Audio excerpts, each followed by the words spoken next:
General election के हवाले से एक बड़े अरेंजमेंट की ज़रूरत होती है, इसमें कोई शक नहीं है, और वो उन तैयारियों में इलेक्शन कमीशन जा चुका है। इलेक्शन कमीशन मेरे ख्याल में इलेक्शन कराने के लिए तैयार है। जो बहाना इलेक्शन कमीशन ने उस वक्त अप्रैल में किया था, अब वो बहाना नहीं है, हल्का बंदियां मुकम्मल हैं, क्योंकि उसमें मसला ये था कि पहले प्रोविजनल जो सेंसस था उसके ऊपर वो थी, और उसके बाद वो तमाम वो जो प्रोसीजरल वो एक कार्रवाई थी वो भी कर ली गई है, वोटर लिस्टें अपडेटेड हैं, कोई ऐसा मसला नहीं है। लेकिन जो ब्रेक पे जाने से पहले हसन साहब से आप बात कर रही थी काफ लीग के हवाले से, जी जी, अगर आप आप उसका इजाजत दें जवाब तो मैं देना उसमें चाहते हैं, कुछ बिल्कुल ऐड दीजिए। करना चाह रहा था। जी देखिए, इस वक्त काफ लीग और पीटीआई में एक बातचीत चल रही है, और ये बातचीत ये चल रही है कि जी आप कह रहे हैं असम्बलियां तहलील करें, फौरी इलेक्शन में चले जाएं, यानी 3 महीने बाद तो इलेक्शन में चले जाना है। हमारे साथ क्या करना है, हमारे साथ कौन सी सीट एडजस्टमेंट करनी है? 2018 में आपको याद होगा, 2018 के इलेक्शन में तो अगर ये सीट एडजस्टमेंट ना होती काफ लीग की, तो काफ लीग की तो इतनी सीटें ही नहीं निकलनी थी। तो काफ लीग को अभी ये परेशानी जरूर है, वो ये कह रहे हैं कि हमारे साथ क्या करना है।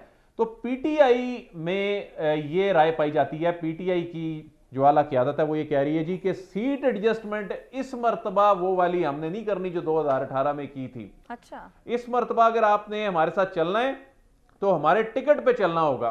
टिकट की पावर इसलिए इस मर्तबा ज्यादा हो चुकी है कि जो मुनखरिफ अराकीन से मुतल्लिक सुप्रीम कोर्ट ऑफ पाकिस्तान के फैसले के बाद अब सियासी जमातें बहुत ज्यादा इंपावर्ड हैं, उनका टिकट बहुत ज्यादा उसकी वैल्यू है, नहीं तो डिफेक्शन क्लास लगती है।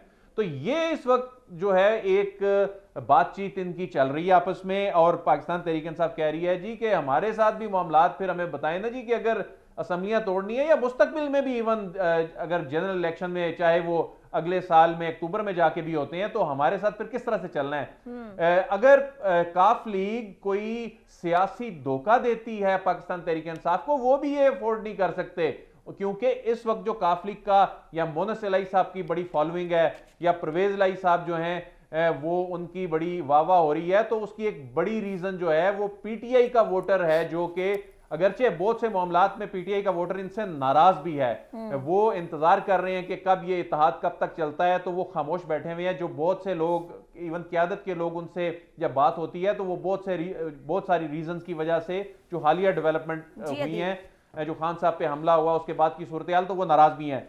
तो इसलिए ये इस वक्त काफ लीग ये भी कह रही है कि इनको छोड़ा भी नहीं जा सकता। उसकी रीजन ये है, अगर ये छोड़ते हैं तो हलकों में जाना भी मुश्किल हो जाएगा। सारा वोट बैंक जो इस वक्त है, जिस पर वो चल रहे हैं या इतरा रहे हैं, वो तो पाकिस्तान तहरीक इंसाफ की वजह से है। एक पॉपुलर बयानिया लेकर चल रहे थे इमरान खान साहब, उनके साथ ये मिल गए। तो इस वक्त बैकडोर में ये बात चल रही है, और अभी तक इनको इनके साथ एडजस्टमेमेंट के हवाले से कोई हतमी फैसला नहीं हो सका। आप कह रहे हैं कि काफ लीग के एंड पे कंफ्यूजन है कि अपनी पार्टी छोड़कर तहरीक इंसाफ की टिकट पर लड़ना है या क्या फैसला